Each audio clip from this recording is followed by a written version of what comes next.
namili natin sa Winners.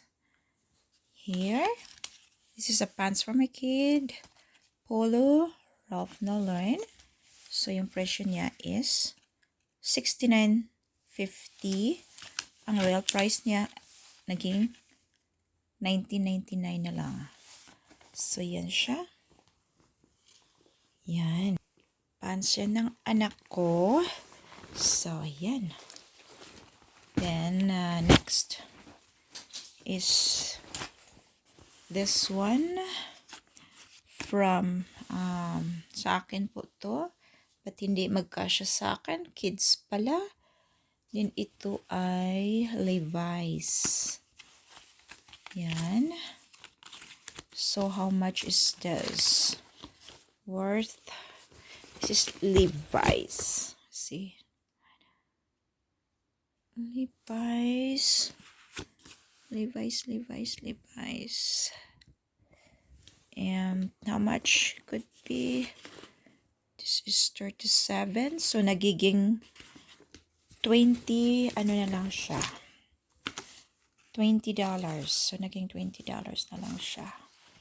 O, diba? Ang ganda. Napakaganda.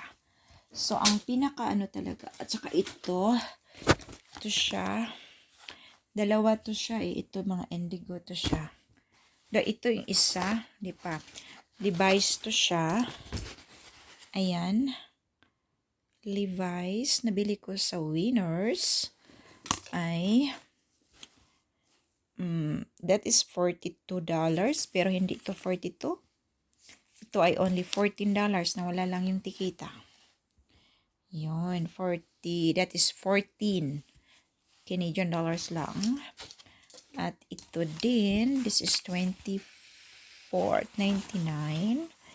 And, yeah, hindi ko naman to, pero napakaganda nito. Napaka-cozy para sa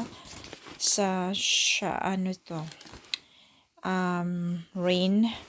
It gives you comfort. It's only 25. So, ito siya. 2-pack kasi siya. So, ano lang to siya. Napakamura lang. Parang, ano lang to siya. Parang, ayan o. True Indigo.